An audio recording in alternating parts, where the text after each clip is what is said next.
course they're not going to be straightforward in the beginning. Mindset. Good afternoon everyone, welcome back to the YouTube. So this is a different style of video for me today.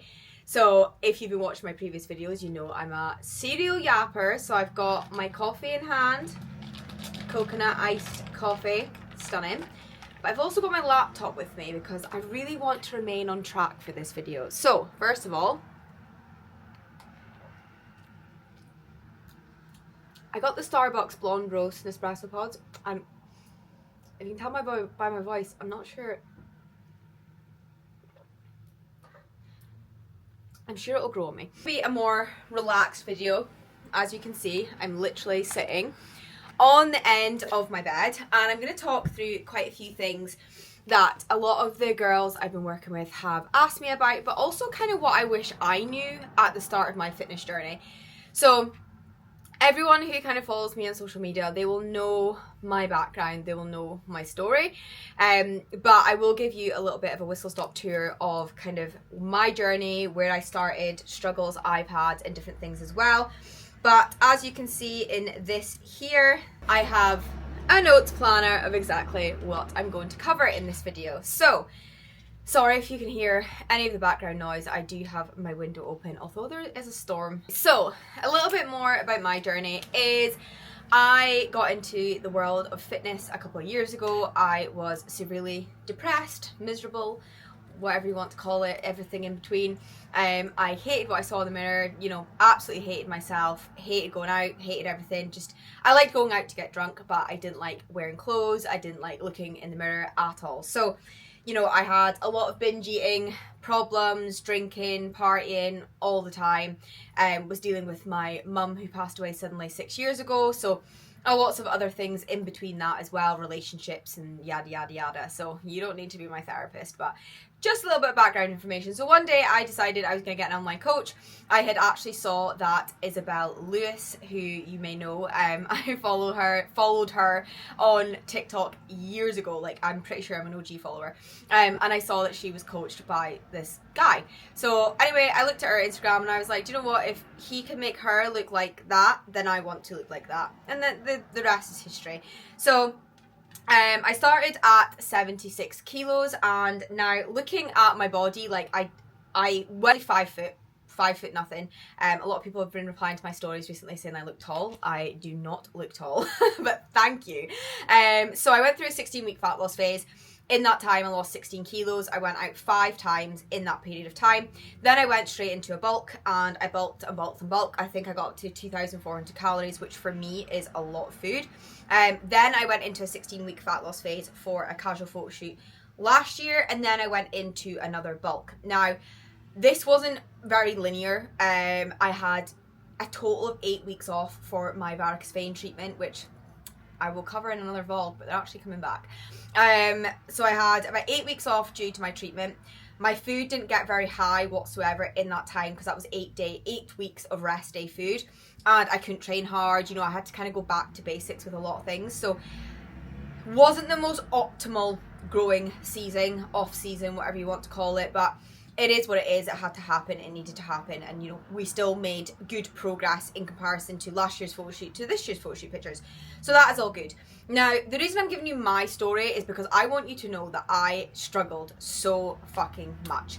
If you go and look back at my coach's first Instagram post to me, you will see that it says things were not straightforward in the beginning. And of course, they're not going to be straightforward in the beginning, especially if you are a complete newbie to the gym. You're gonna have no idea. You're gonna be like a rabbit in the headlights. You're not gonna understand what a rep is. You're not gonna understand what protein is. You're not gonna understand what a micronutrient is. You're not gonna understand what progressive overload means. You are not going to understand, and that is okay. I've decided I like this now. Very good. So you are not going to understand, and I didn't understand. Like, I knew what it was. I had been in the gym. I lost 4 stone in school, which was years and years ago, like 10 years ago now. So I'd been in the gym then. I kept that up for like 4 years or so, and then my mum passed away, and it just kind of all went down the shitter, essentially. So I had an understanding, but when I say I was like slammed straight into a deficit, you know, I was made to do a lot of work, eat low food for that 16 weeks, but by God, it primed me for the rest of this journey. Like, I swear to God. Now, I knew that I needed to go all in. Now, I had a holiday at the end of that 16 weeks, so that was obviously my end goal at that time. And then I learned a lot along the process, and it became a complete way of life for me. I understood the mental benefits that came with it. You know, I could preach about this. I'm so open and honest about like all of this to my clients. Weekly check-ins, midweek messages. I'm like, I have been in your position. And everyone in the fitness industry has been in your position. Everyone in that gym has been a beginner. Like, there's a first for everything. They once had their first gym session. They once had their first breakdown because the scale weight wasn't moving. Like, honestly, you need to just remove that emotion from it. So that is just a little bit of my background. Obviously, is a lot more in depth about that. And, you know, if you follow me on social media, which I'll pop here, you will see it on my social media and stuff like that as well. But obviously, with the drive and passion that I have learned along the way and gained along the way, I have taken this into my studies and became a personal trainer, an online coach, and things like that as well. So, you know, I am now passing this passion on to the other girls that I work with, and I'm showing them what it's like real life struggles, because I have also been in their shoes. So I have got around 10-11 points here that I'm going to cover that I spent last night doing. I should have been sleeping, but I wanted to do this. So I say I've got 11 points, but I've already thought of a few more. So the first one is, I want you to know that I say to all my clients, when I say I have been in the trenches with my fitness, like, I swear to God, I make it look easy now, but there has been days, there has been weeks, there has been months that I have not wanted to go to the gym. Last year, my mental health was for multiple reasons, and then obviously I had to take time off the gym for my varicose veins, which made it even more. So yeah, mental health was in the trenches last year, but we pulled through. We focused on us, which is very important. So the first one, and it's going to be pretty brutal, I'm going to hold your hand while I say this, okay?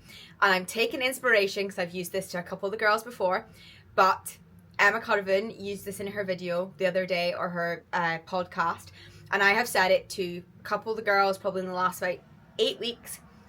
No one is going to do it for you. Hold me your hand. No one is going to do it for you. A coach, a friend, a parent, anyone like that can give you all of the guidance in the world, but if you don't action that, you aren't going to make progress.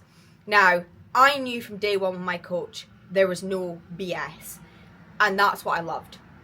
Now, I can be very, understanding and emotional with my clients, but at the end of the day, I have got to where I am because I haven't pussied around. I've got stuck in and I've done it, and I have close friends, very close friends, best friends, who are the exact same. And whoever, if you're watching this, you'll know it is about you. We just got stuck in. We knew we couldn't live like that anymore. We got stuck in about it, okay? So like I said, you can be handheld through this process and you can be given all of the guidance in the world. But if you are not going to get out your bed, and you are not going to do your meal prep, and you are not going to do your cardio, and you are not going to do your steps, or whatever it might be, you aren't going to reach your goals. Like, it's as simple as that. No one's forcing you to invest in your fitness. No one is forcing you to invest in your health. You've chosen to do that, so you have to do it.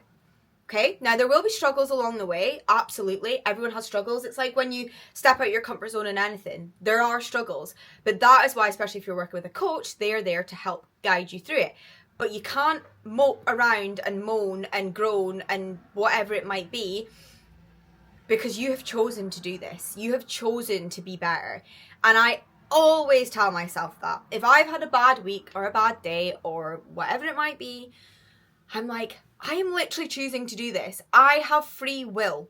I have free will to move my body. It's an absolute privilege to move my body, because there is so many people in the world who cannot, who physically and mentally cannot do that. There are starving children across the world who have no access to water, food, and you're moaning because you have to go and get your steps in. girlies, come on, we ain't doing that. So, first of all, no one is going to do it for you. Number 2, fat loss is not linear. And this is a conversation I have every single day of my life. I swear to God, every single day. When you're in a calorie deficit, fat loss does not move in a downward line like this. In fact, it moves like this. Why, you ask? Because, especially when you're a female, there are so many fluctuations that impact said scale weight on a day-to-day basis. God, I talk with my hands so much. This is thanks to my business management teacher. There are so many fluctuations. So there are periods, sleep, stress levels, hormones, where we're at in our cycle. Have you gone to the toilet? Have you had a pee? Have you had a poop? Have you had a lot of sodium the night before? Have you had a lot of carbs more than normal the night before? You know, there are so many factors. Have you had a really hard workout? Have you pushed yourself out your comfort zone and got some PBs? Okay, well, you've got inflamed muscles. Like, there are so many factors that go into the scale weight. And, you know, I get my clients to weigh themselves every single day. The reason being is because I was once that person that was petrified of stepping on the scales, because I was like, fuck, that's going to define me. I'm going to hate myself, blah, blah, blah. I use it as an educational tool, and I get to see my averages move up and down, and I totally have no emotion towards that scale in regards to my fat loss phase or my gaining phase or whatever it is. Yes, there is a natural attachment, because I feel thanks to our parents and grandparents and the world we live in, we have always kind of chased the smallest version of ourselves. But in regards to that scale weight, I'm like, right, okay, well, I'm not superwoman. I can't survive in 5 hours sleep. I'm going to try and focus on getting some more sleep. And then the next day, your scale weight improves. Okay, scale weight's still sticking, but changes are being made. Right. Are my stress levels pretty high right now? Yeah, they are. Okay, so that's why my scale weight's not moving. A good couple of sleeps towards the end of the weekend, going to be fine. So it's very important to know that you cannot see fat loss going like this. It might go like that for 1 or 2 weeks, and then it might even out and start going averaging again. That is where you do not throw in the towel. That is where you use the scales as an educational tool of these external factors that may be impacting the scale weight, and knowing that if you are consistently ticking the boxes and doing what you're meant to be doing and following your coach's plan, there's nothing to worry about. There is nothing to worry about. Now, if you're having sneaky little snackety snacks here and there and your scale weight's going up and up and up, then you cannot use external factors as an impact on the scales. That's because you're eating snackety snacks that you shouldn't be. So that is fat loss. It isn't linear, and that's okay. Like, it's literally okay. Honestly, it's okay. Actually, it's quite good, because if we lose fat too quick, too soon, we are going to feel very fatigued, have low energy, etc., etc. So honestly, we kind of want to see this. This is good. We like this, okay? So especially when you're a female, as I just mentioned about periods. So with periods, during our luteal phase and menstruation phase, we hold on to a lot more water, okay? So that is where we always feel like we might have sore boobs, or, you know, we might have bloated stomach, we might just feel tired. We might look at ourselves in the mirror and be like, yuck.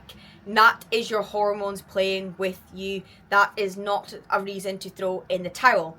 What we do is we work with our body during that time. So can we still go to the gym? I personally still go to the gym, but I know the next person might not. I personally don't get a lot of bad cramps. I do get a sore lower back. Touch wood, not the last few times. So, you know, I personally think movement does help your body, but it also helps your mind. When I say movement, I'm not expecting a big heavy leg session. You can go out for a walk. You can have a hot water bottle on you, have some Feminax, go out for a nice walk. Just get a little bit of movement in. But again, everyone is so different during that phase. So don't let one person's what they do, so you don't look at me and think, okay, well, she goes to the gym, so I have to go to the gym. No, you do what's right for you during that phase. But what to note is, when you come off your period, your strength increases. Strength increases, confidence increases, the way you look at your body changes. You feel more confident, you don't feel as puffy and as bloated. You also don't feel as tired and as groggy as you did when you are on your period, and especially in your luteal phase. Now, one of my biggest tips to the girls who really struggle with cravings is, you've got your calories and macros, alter it so you have food that satiates those cravings. French toast, protein pancakes, big ass yogurt bowl, loads of different things that you can do. You can even include a dairy milk in there. Just make it fit in your calories, make sure you're still hitting your protein goals. it's okay. During that phase, it is okay. And I always guide the girls through that, because I think it's very important to note that, yes, it's, you know, scientifically we do get more cravings in that phase. Like, I'm not just saying, oh, it's bullshit. Like, you know, I personally don't get cravings, but I don't know if that's just because I'm so accustomed to this way of life and so accustomed to my little meal plan. But yeah, everyone is so different. But utilize the time coming off our period. We'll get a big weight drop, most likely overnight, over the course of a few days. Strength increases, aim for PBs, aim for good cardio sessions, get all your steps in, get everything nailed. Unfortunately, as females, we do only have around 2 to 3 potentially weeks of the month where we feel great. That obviously changes quite a lot.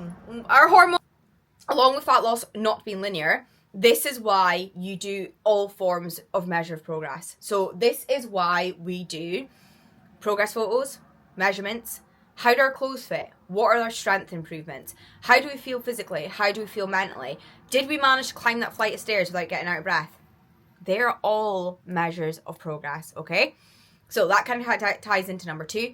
So let's go on to number 3. So tracking food is not obsessive. Now, there has been, and I fell into this category of if it fits your macros. God damn my fitness pal.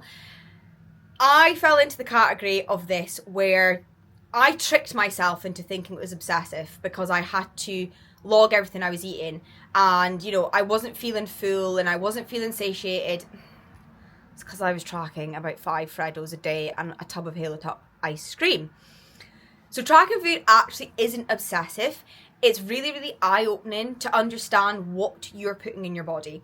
So you learn a lot about macronutrients, so protein, carbs, fats, and also micronutrients, hidden calories, coffees, sauces, portion sizes. Portion sizes was a big thing for me. My mama was a feeder, an absolute feeder, and I was a greedy gut. So those two hand in hand equals very fat child. So I fell into that category of I didn't know what a portion size was. It was probably bigger than my head.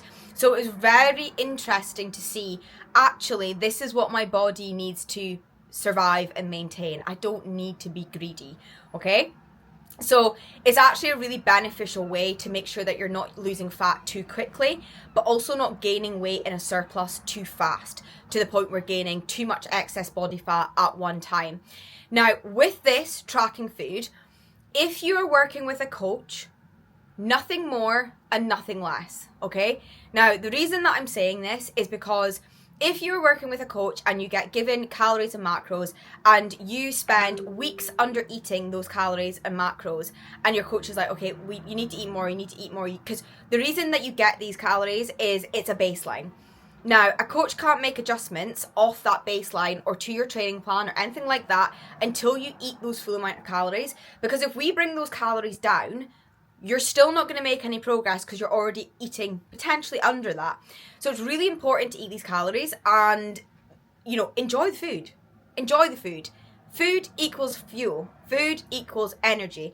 Now, in a calorie deficit and when you're losing weight, there is a time that it has to come down. That is just, inevitable. These things happen. But if you're just getting started with a coach, you enjoy that goddamn food. I swear, when I started with my coach, I rinsed all of that food straight away. Loved it. Every single second of it. I think it's really important because, again, I think it ties into the chasing the small version of ourselves and we have to be eating 1,200 calories every single day regardless of what phase you're in. No. Eat your calories. Nothing more, nothing less. If you find that there might be a meal during the day that you're like, I don't really fancy that, or I'm not really hungry for that meal, but I do get hungry in the evening, then just say to your coach, that's how you want to structure your day. You can structure your day however you want to structure your day. As long as it fits within your calories and macros, it's completely fine. But it's not obsessive. It's really, really, really interesting to know what we are consuming. And then years down the line, you may start not tracking. You may start understanding how much you can consume and maintain that body weight or whatever it is. But initially, tracking food and learning what you're consuming or not consuming in that time frame of going through a fat loss phase or a surplus is very, very important. Number 4 ties into food. Move away from I need to hit my protein.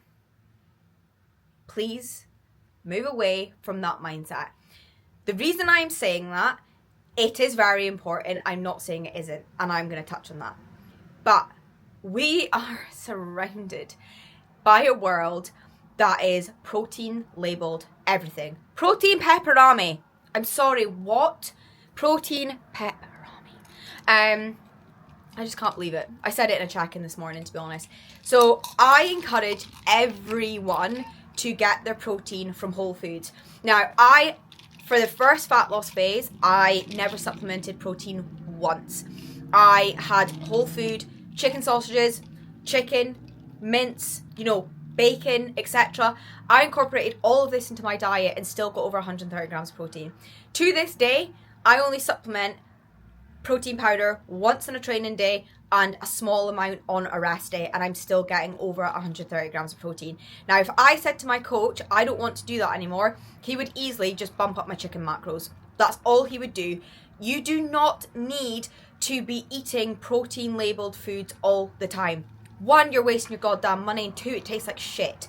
And 3, eat whole foods. Whole foods make you feel good. No additives, anything like that, okay? Now, again, a lot of people struggle. They seem to get like the ick with chicken and with eggs and stuff like that. Now, don't get me wrong, I have been in an egg ick. I'm not saying I haven't. That was about 2 years ago now. Touch wood, it never happens again. That's because I was making them really wrong, though it wasn't the protein situation. Focus on eating a balanced diet and look at food that it's giving you energy. Wake up every day and be grateful that you have food to look forward to. Not, I need to hit my protein goal. No, you eat a balanced diet of carbs, fats, protein, micros, and you enjoy your food. And it gives you the energy throughout the day. It helps you perform well, helps you perform better in the gym. It's just food. It's food. Don't see it as protein. Just because you're investing in your health and going to the gym, protein is super important. I am not saying it isn't, but it is more than just protein, okay? Fats, super good for hormone health and as females. Carbohydrates, obviously for energy and for our muscles. We need it. Very, very important. So stop chasing, I need to hit my protein and eating about 50 bags of fridge raiders or whatever it might be. Just eat normal food is all I'm saying.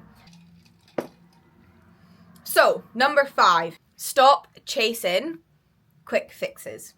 Now, I recently done an 8-week level up album, which was a focus on increasing confidence and strength going into summer. Now, most people would advertise that as an 8-week shred. This is where so many people fall into the trap. They expect things to happen like this. It's lazy. Okay, it's like we live in a world of convenience, fast food, deliveries to our door, maybe not in my town, but in big shopping centers, in big towns, you can get literally your food shop to your door, like on a bike. We live in a world of convenience, and there are so many people who fall into the trap of 6-week shred, 8-week shred. Like, yeah, you could probably lose a considerable amount of body fat in that time, but you would be slammed on low calories, high cardio, and you'd have no energy. What is the fun in that? People should be doing and investing in their health, long-term sustainable benefits, longevity of life, improved cardiovascular health, strength. Strength when you have children and you pick up, and you start to pick them up, you're stronger to do that. I work with so many women who are mums, and we always focus on the longevity of life, the family photos, the strength to pick them up, the strength to carry them down the stairs. Fitness is more than an 8 or 6 week summer shred. Please move away from that and stop falling into that trap. Also, the weight loss injections, there are some people in the world who do benefit from them, and it's a completely different topic. However, there are so many young, fit, healthy females who have been taking these injections, and they go to the gym, whatever it might be, but the reason they're not losing weight is because they can't control their nutrition. And they're taking these injections for why? Decreased bone density? Decreased muscle mass? Stop chasing the quick fixes, girls. Number 6, eating off plan or missing a workout does not mean you are a failure or that you've fallen off the bandwagon. You do not need to write off your whole week or your weekend because you had an off plan meal. Now, we instantly, a lot of us, and I included, we feel this like guilt when we have something off plan. It's nothing to feel guilty about. it's a balanced lifestyle. 80-20, whatever it is, you know, however you want to live your life, does not make you a failure. All you need to do is tick all the boxes prior, tick all the boxes after, enjoy your untracked meal, enjoy your drinks with the girlies, wherever it might be. Don't take the mickey on a Sunday with, you know, like 5 takeaways. There's no need. It's just going to make you feel shitted anyway. And then start fresh again on Monday. This does not make you a failure. You enjoy that time. Life is precious. Life is very precious. So, following on from that, if you are working with a coach and if you go out every weekend and have an off-plan meal and go out for drinks alongside of this, then you need to accept that your progress is going to be slower than the next person who doesn't do that. That's not me saying that you can't go out and do this. That is me just saying that you are probably consuming an extra potentially 2,000 calories plus each week, okay? So you cannot compare your journey or your life or your progress to someone who isn't doing that. Because you might be a social butterfly that enjoys spending time with friends, having off-plan meals, and that is completely fine. Life is worth living for that. But you can't compare your progress, or you can't moan that your progress is slow. Because you are going out and doing that every single weekend. And like I say, that could be an additional 2,000-3,000 calories, depending on what your off-plan meal is, depending on how many cocktails you have, whatever it is. So you cannot compare your progress to other people, and you need to accept that you can still make progress, but it might just be slower than the next person's, but that is okay. As I mentioned in the previous point, all you need to do is make sure you tick all the boxes prior to going out, all the boxes after, check in as normal, rinse and repeat, and make, you know, adhere to the changes that your coaches make in that time frame as well, okay? So, number 8, meal prepping. I cannot, and I'm sure if you follow me on social media, you're sick of me saying it, but you are probably sick of me posting it. I cannot preach this enough. I spent the first year of my fitness journey meal prepping purely because I knew if I had to make my food every single night, I'd probably have a little bit of this and a little bit of that. If I have that food in front of me and I have not made anything else, I'm going to eat that food and that's it. Now, when I worked 3 jobs last year and studied, you know, literally up at 3-4 in the morning, working right through till 9 p.m. at night and repeating that, I meal prepped consistently. Because I knew that the only way I was going to stay on track was ensuring that my food was on point. But so if I knew I missed a training session or I didn't get all my steps in, I would say to my coach, my food has been 100% this week. You know, that's what matters the most, especially when you're in a calorie deficit, okay? So meal prepping is key. Now, so many people freak out about chicken, and I was once this person, okay? I was once the chicken freak. Didn't like eating chicken like a day old. To be honest, I actually always used to overcook my chicken to the point it was burnt and dry just to believe it was even cooked. So I've been there. I've done that. I now meal prep chicken 5 days in advance, and I'm okay. Touch wood, I haven't got food poisoning. So I literally just air fry all my food. I make yummy food. And with meal prepping, like, make good food. Don't make plain chicken and rice. Use your seasonings, use your spices. With sauces, of course, hidden calories, just track it and weigh it. General rule of thumb that I follow is if it's per 100 ml, 100 gram, under 100 calories, it's probably going to be about 10, 15 calories per 10 grams, drizzle, etc, etc. Now, definitely make sure to weigh it out, but I use stir-fry sauces, I've used Mayflower curry sauce. Like, you do not have to eat shit food because you are on a fitness journey. Please, please make good food. I preach all of this to the girls because it is so important to enjoy the food that you're eating.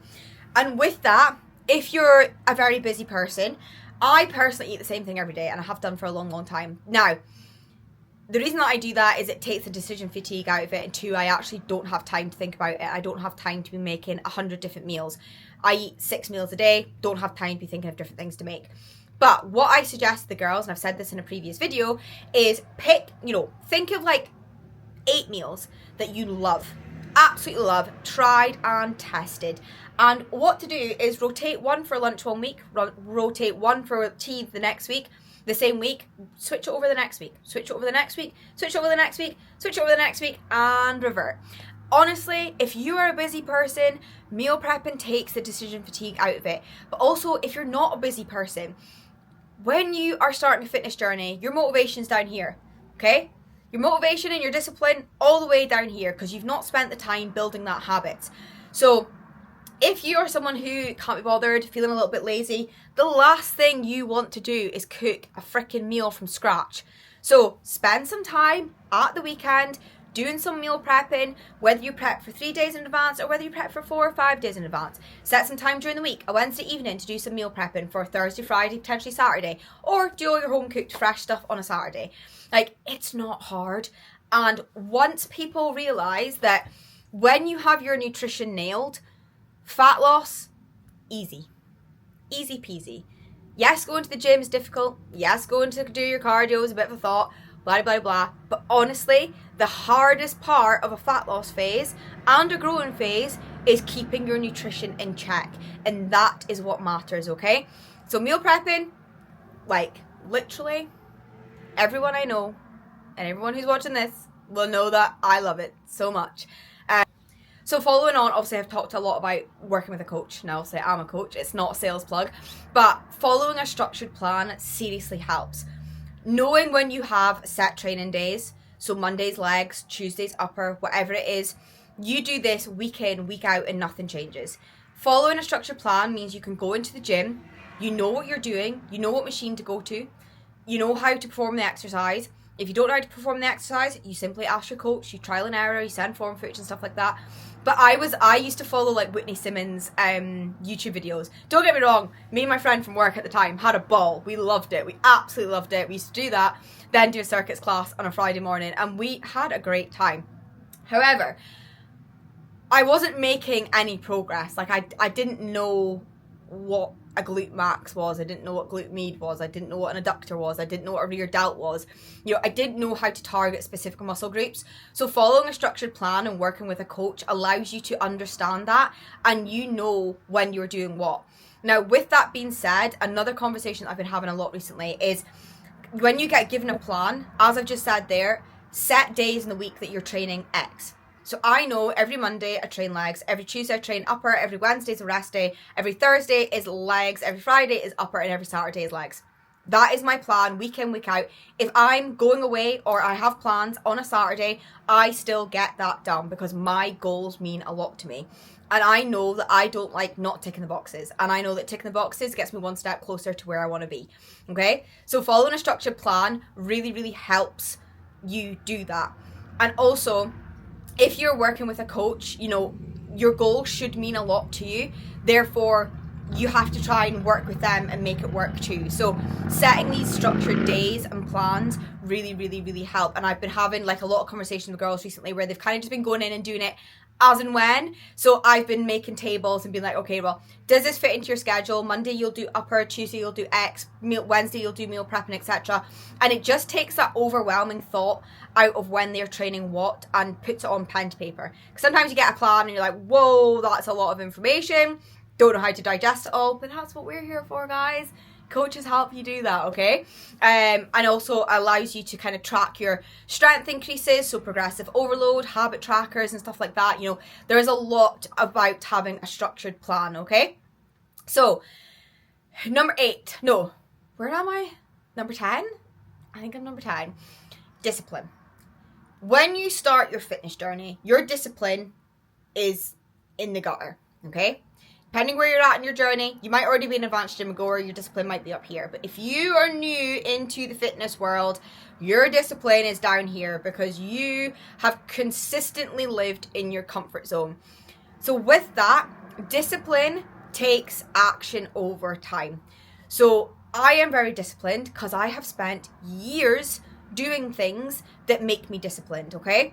As I said, I got up at 3, 4 o'clock in the morning. That's discipline because I know there is no other time of the day that I can do my training or that fits within my schedule or that feels good for me. So discipline isn't just willpower. It's rewiring your brain over time, okay? So if one day you get up at 5 in the morning, you go to the gym at 6, that does not make you disciplined. you learn that discipline over time. So if you repeat that and you repeat it and you repeat it and you repeat it and you repeat it and you repeat it, you get the gist. You start to become a more disciplined person. Discipline is doing things when you don't particularly feel like it, okay? So when you seriously can't be bothered and you're lacking in motivation, discipline is what gets you to your goals. Because motivation ain't there. It's non-existent. It's in the gutters right now. It's in the trenches. Nowhere to be seen. Discipline and doing stuff when you don't want to do it is what gets you to that mindset, okay? And then it becomes embedded into your lifestyle. So motivation's where we get kind of like a fire up our bum. We got a little bit excited about things. You know, we book a holiday. We've got an event to look forward to. We've got a little black dress to fit into or something like that. Motivation comes from that. Discipline isn't always in there. You have to act with that motivation. You have to think, right, okay, I'm motivated to get to here, but what actions am I going to do in that time frame that make me reach my goals? And along that period of time, you will become a more disciplined person. And discipline falls into so many different aspects of your life. My work ethic has increased massively. My motivation to achieve has increased massively because I have proved to myself that I can do hard things. And what I always say to the girls, if they're just trying to become a morning girly or something like that, I'm like, see, when you wake up in the morning, tell yourself, I can do hard things. Because you're doing stuff that not everyone can do. You go into the office and everyone's like, oh, I don't know how you get up that early. Feel smug about it. Say to yourself, I can do hard shit. Like, it is such an empowering feeling knowing that you're disciplined. You know, I went to, you know, I've taken meal prep places. I've not drunk at certain events and stuff like that because my goals mean a lot to me and my photo shoot prep meant a lot to me. But, you know, saying no to stuff because it doesn't align with your goals is okay. And that makes you disciplined, okay? Now, I'm not saying you have to take meal prep to an event. I'm just saying that aligned with my goals at the time. But if your goal means that much to you and you don't want to eat off plan with your friends for lunch because you know you're having an off plan meal that night, that's fine. Take your meal prep, eat before you go. It's not difficult. We live in this world where people are scared of what other people think. Get over it. Get over it. Do what you want to do and all your goals will come to you. Okay? So, like I say, discipline is doing stuff when we don't feel like it. There are days where I do not want to get out of my bed at 3 o'clock in the morning. Absolutely not. But do I do it? Yes. Because my goals mean a lot to me. And I have built these habits up over time, okay? So you cannot rely on motivation to get you somewhere. Discipline will get you to that place. Doing hard stuff, doing things when you don't want to do it, and getting it done anyway, okay? Then we have got mindset. Conversation I have day in, day out with so many people, not even my clients, everyone. The way you speak to yourself, or the way you speak about yourself, the way you speak about your goals, the way you speak about achieving your goals, seriously fucking matters. When you say, I can't do that, I might do that, hopefully I'll do that, potentially I'll do that, yeah, I might achieve that one day. No. You wipe that. Nada. Not happening around here. You use terms such as I will achieve that. I am capable. I can do hard things. I am going to do that. I am going to have a week on plan. I am going to have a good session. You literally get the gist. I have this conversation so much with people. You have to speak kindly about yourself. Your subconscious brain takes over about 95 to 98% of your thoughts, okay? So when you wake up in the morning in a really shit mood for no reason, you have the power to take control. Like, you literally have the power to take control. Devil and angel. Subconscious trying to pull you back to your comfort zone. This is you. This is you and this is what you want to achieve. Your subconscious is like, excuse me, I feel really shit today. I'm not going to let you have a good day. When those thoughts come into your mind, literally say out loud, no, I'm going to have a good day. I'm going to have a good training session. And I'm not going to listen to you, Mr. Subconscious Brain. Now, this is all very, there's a lot of science that goes behind this, but this is the kind of chat I would say to my clients, to my friends, anyone like that. Like, you literally have the power to decide how you feel. You literally have the power to reach your goals. It's your self-doubt that creeps in, and that comes from your subconscious brain because it's trying to take you back to Mr. Comfort Zone. And we want to be pushed out of our comfort zone. You should want to be pushed out of your comfort zone. Being pushed out of your comfort zone is what builds you as a stronger person, a more resilient person, a more disciplined person. So mindset is so, so important. Honestly, people who sit and have all this moping around and self-doubt and, I can't do this, I can't do that. Shut up. Yes, you can. You literally can. I was once someone who thought I was going to be fat forever, overweight forever, miserable forever. It wasn't until someone being my coach said, I believe in you and you can do it. And since that day, I have told myself every single day for almost the last 3 years that I can do it and I will do it. And that is all it takes. The way you speak to yourself and about you and your goals seriously, seriously matters. You can snap yourself out of a bad mood. Anytime you wake up in the morning and you can't be bothered going to the gym, you're putting your clothes on, you're thinking, oh God, I'm so tired. Look your goddamn self in the mirror and say, I'm going to have a great session today. This feels like a little bit of a TED talk. But honestly, it's even things like when you feel rubbish, like about your appearance. Look in the mirror and say, I could be worrying about so much worse things right now. Is it so much worse? Don't know. Like, you could be worrying about what's on your table for food tonight. You could be worrying about a child's health. You could be worrying about partner's health. Like, there are so much other things, worse things to be worrying about, and you are moaning and that you're tired and you can't bother going to the gym. Give yourself a shake and stop being a loser, okay? Just realize that whenever you have these negative self-thoughts, self-doubt, you have the power to take control. I can give all this advice to you, your coach can give this advice to you, your podcast can give this advice to you. You don't action on it, nothing is going to change. Nothing changes if nothing changes. And if there's one thing you take from this video, it is be kinder to yourself. The way you speak to yourself matters. When you say things like I can't and I might and I hope and yada yada yada yada, you are already programming into your mind that you might not achieve that. And that is not cool. We achieve good things around here, okay, girlies? If you're wanting to become a gym girly, you want to build muscle, you want to have that lean muscle, you have to learn to train hard, okay?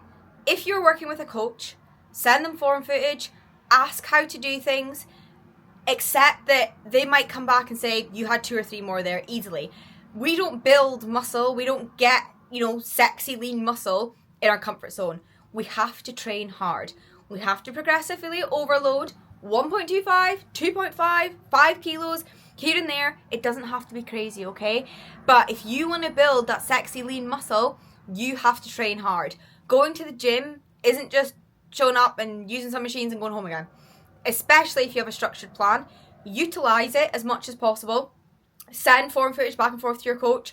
I done that for years. I still do it. I got my new training plan 5 weeks ago. Still sending form footage. We're at the point now that my form is completely fine. It's a case of, right, intensity. How can I improve here? Could I do more there? Because we're very good at thinking, oh, that was really hard. And our brain is very good at being like, oh God, stop right now. You've put me through 40 reps, whatever it might be. Your brain's very good at tricking you to telling you can't do something. Whereas when we start analysing form footage, I or another coach can say, okay, that looked easy, 1 or 2 more next time, then you'll send another form footage back. And that is how you build on that muscle. That is how you build on that strength gains, okay? So that's just another little quick tip for excelling in your fitness journey. But this was a little bit of a pep talk. It was maybe a little bit brutal. But do you know what? Brutal is good. Brutal is what people need. Brutal, we don't want to hear things sometimes. We just choose to block it out. We just choose to be like, rose tinted glasses on, just gonna live in this little bit here because we don't want to listen to it because we just don't like it. you've got to listen to things that you don't like sometimes. So it is very, very important to know that fitness and changing your body and improving your health can be difficult. I have been there, I have done that, girls, but it's not forever difficult, okay? The first few weeks, few months even, might feel difficult, might feel overwhelming, but it is very, very important to know that if you remain consistent and you keep asking questions and you keep learning and you keep trying and you keep doing things when you don't want to do it, you are going to get the results that you want. You're going to achieve great things. You're going to become more disciplined, more resilient, more hardworking, healthier, fitter, a better family member, a better friend, you know. My mental health has improved drastically. I have become a better girlfriend for my boyfriend in this time, you know. I have removed any problems I had going on, a lot of inner work at the time. I have removed all of that and I've shown up as a better person since starting my fitness journey. It was not linear. It hasn't been a straight line. It hasn't always been great, and that's okay. Life's meant to be a challenge. It's how you overcome these challenges and overcome these hurdles and these obstacles that make us that more resilient and disciplined and hardworking, strong girl, okay? So thank you so much for watching my YouTube. A little bit of a different one for me today. Don't forget to follow my Instagram, like and subscribe, and let me know if you like these kind of videos. I'm obviously quite straight to the point, but it works. My clients who get this get it a lot and they love it. They appreciate it. So I thought I would cover a lot of it on YouTube as well as a one-stop shop for the girls to have a look at as well. But of course, my lovely YouTube followers, so I think I'm almost at 200 subscribers, which is amazing. So yeah, very, very, very important topic. Lots of different things covered there, and if you're unsure of anything, please pop a comment below and we can chat about it on there, or you can follow my social media and you can pop me a message on Instagram and we can chat about it. As I said, don't forget to like and subscribe and come back for the next one.